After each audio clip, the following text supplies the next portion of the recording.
get to our lead story this morning. Believe it or not, it's not this.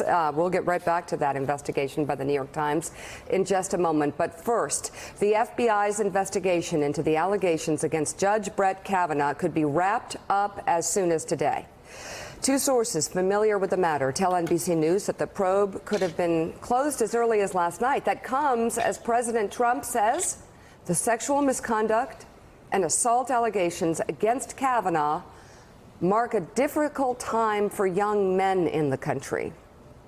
The president made the remarks as he departed the White House yesterday afternoon and reiterated his message again at his rally in Mississippi last night, where he also, for the first time, directly mocked Dr. Christine Blasey Ford. I say that it's a very scary time for young men in America when you can be guilty of something that you may not be guilty of. This is a very difficult time. What's happening here has much more to do than even the appointment of a Supreme Court justice. It really does. You could be somebody that was perfect your entire life, and somebody could accuse you of something. Doesn't necessarily have to be a woman, as everybody's saying, but somebody could accuse you of something, and you're automatically guilty.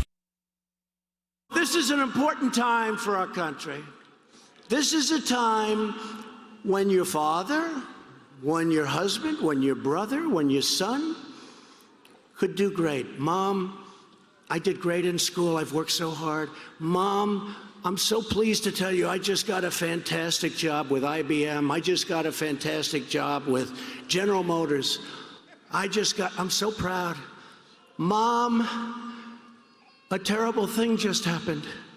A person who I've never met said that I did things that were horrible, and they're firing me from my job, Mom. I don't know what to do. Mom, what do I do? What do I do, Mom? What do I do, Mom? It's a damn sad situation, okay?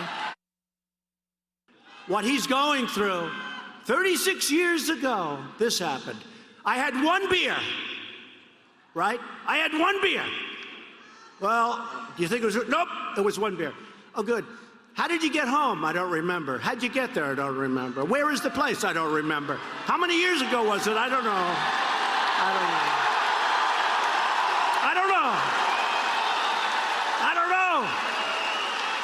What neighborhood was it in? I don't know. Where's the house? I don't know. Upstairs, downstairs, where was it? I don't know. But I had one beer. That's the only thing I remember. So, Joe, this is why I said the day of the hearings began that this is exactly what Donald Trump loves and wants, this type of issue, this type of problem with the Supreme Court nominee, because he loves to sow doubt in people. He loves to sort of shove in that vulgar, disparaging angle toward kind of one of the cruxes of this argument is due process and is finding out the truth. And it's something that I think good patriots, good men and women are all struggling with. And Trump loves to bring it down into the ditch. He loves to disparage people, to hurt them, and to bring kind of an ugly truth to this, and that is that you could hurt people with your words, and the president does it from the podium of the presidency. I find it to be utterly disgusting. Well, the president, I suppose, could have actually given a nuanced argument about due process. It's a good argument, important one. All women, not only in the court of law, but when their lifetime reputation is on the line, we have to afford them due process. We just do. We want to be a better country. We want to make sure that men and women alike are still considered to be innocent until proven otherwise. But of course, that's not where he went. He went, like you said, down in the mud. And really,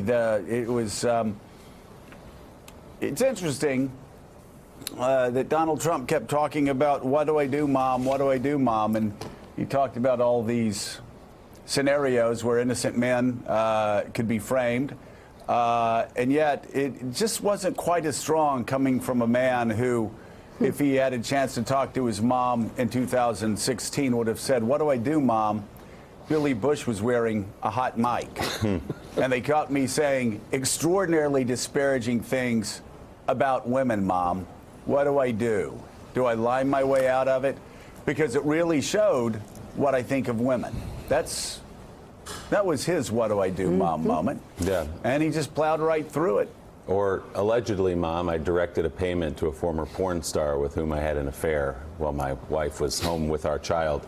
John Podhoretz, President Trump, although the way he delivered it, is appalling to a lot of people, is making a case that many people agree with, which is that this woman, this Dr. Ford, this witness in this story is not credible, and that Judge Kavanaugh is being railroaded by the media and by Democrats. Right. I think two things. One is, I think it's significant that the president, who was very ginger and very careful on this topic for almost 2 weeks, came out swinging like this. And I think everyone says he's an intuitive politician, but I think that there is data, there is significant data that the treatment of Kavanaugh is goosing Republican sentiment and sympathy. We see it in Florida. Mason-Dixon poll in Florida showed a closing in the governor's race that the pollster himself said might be due to Kavanaugh.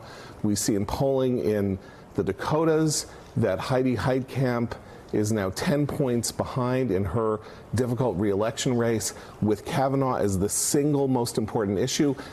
I think that they are seeing that this may redound to Republican benefit precisely because Dr. Blasey Ford's testimony, however credible, it's a week out, we still don't have a single corroboration of an eyewitness or anybody like that to confirm her testimony, and the testimony of the two other supposed victims of Kavanaugh's depredations. One of them, Ms. Swetnick, seems to have completely collapsed in credibility, and there's no established truth to the Ramirez allegations either, thus giving strength to the idea that Kavanaugh has been unfairly treated, has not gotten due process, and Trump is playing on that. I don't think that he is. I think this is a sign of the general public move in this direction. So, Mike, thanks for checking out MSNBC on YouTube, and make sure you subscribe to stay up to date on the day's biggest stories. And you can click on any of the videos around us to watch more from Morning Joe and MSNBC. Thanks so much for watching.